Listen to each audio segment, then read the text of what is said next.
Welcome to the deep dive. Today, we're going to jump into something pretty fascinating, maybe even a bit unexpected. We're looking at the intersection of Bitcoin and the traditional insurance industry. Yeah, it sounds like an odd pairing at first glance. Totally. And we're basing this on some insights from a conversation with Garrett Johnston that a listener actually shared with us. So thanks for that. Right. And our goal here really is to unpack why Bitcoin, why is it being talked about, beyond just digital money? Exactly. Like as a potential foundation for innovation or even a strategic asset in insurance of all places. An industry built on, let's face it, careful risk management and long-term thinking. Okay, so let's try and unpack that because, when I think insurance, I think solid, stable, maybe a bit slow moving sometimes. Cautious. Yeah, cautious. And then Bitcoin fast, volatile, definitely cutting edge tech. How do these two things even connect in this source material? What makes Bitcoin a potential foundation? Well, that's the interesting shift in perspective here. Garrett Johnston isn't just talking about paying your premiums with Bitcoin down the line, maybe? Okay. He's presenting it more as a potential base layer, something you could build new insurance processes or even products on top of. A base layer. Yeah, think about the core tech behind Bitcoin, specifically things like its immutability and its censorship resistance. Right. Immutability meaning once it's written, it's pretty much set in stone. Exactly. It's incredibly difficult, like almost impossible to change later. And censorship resistance means no one central party can just block or fiddle with the transactions or the data on the network. So you're not really talking about the coin itself here, but more the network's characteristics, its properties. Precisely. Imagine using, say, a Bitcoin layer or tech built on it to timestamp and lock in critical insurance info. Like what? Policy details. Yeah, policy agreements, maybe claim processing steps, even proof that a payout happened. It creates this incorruptible, transparent record. Kind of like a digital notary, maybe, but one that can't be bribed or, leaned on. Okay, a digital notary, I like And that. that kind of verifiable data trail, it could potentially slash fraud, speed up claims processing dramatically, build way more trust. It could sort of fundamentally change how certain insurance functions work right from the ground up. That makes a lot of sense, framing it as a trust or data integrity layer. Mm.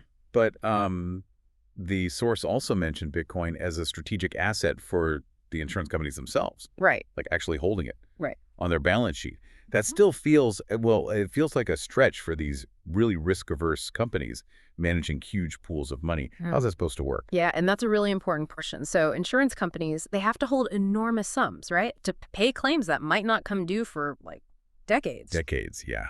Massive reserves. Massive reserves. And traditionally, that money sits in really safe, but let's be honest, often low-yielding assets. Think government bonds. Sure. Safe, but not much growth. Exactly. So the argument that's explored here is whether putting a carefully managed slice of those reserves into Bitcoin could actually improve the risk-adjusted returns over the very long haul. Improve returns. Yeah. For a company whose prime directive is basically avoiding risk, how do you square that circle with Bitcoin's known volatility? It comes down to diversification, really, and finding assets that kind of dance to their own beat. Okay. If you think about, say, a big insurance company's portfolio, like a fortress, right, built to withstand financial storms, most of the stones in that fortress are traditional things, bonds, stocks. Right. The usual suspect. Yeah. Now, Bitcoin, yes, it's volatile individually, but historically, its price movements haven't really mirrored traditional assets that closely. It's shown what we call uncorrelated nature. Meaning it doesn't just go up because stocks go up or down because bonds go down. Pretty much. So the idea, mathematically speaking, is that adding a small, carefully managed amount of something uncorrelated, like Bitcoin, to a huge, already diversified portfolio, well, it could potentially lift the overall return for the same amount of risk. Or lower the overall risk for the same potential return. Exactly. It's portfolio theory 101, basically. It's not about gambling the reserves. It's about strategically adding a different type of building block. One that might strengthen the whole fortress's performance over decades, improving metrics like the Sharpe ratio, even acknowledging that, yes, that one block is individually volatile. Huh. Okay, that's interesting. So it's less about timing the market or chasing Bitcoin's price swings. Definitely not. And more about its mathematical role in strengthening the portfolio over a very long time horizon. Precisely. Now, the source is clear there are major challenges, huge ones. Navigating complex regulations, managing that volatility perception, those are critical hurdles, no question. Sure, can't ignore those. But the core insight is this kind of dual potential.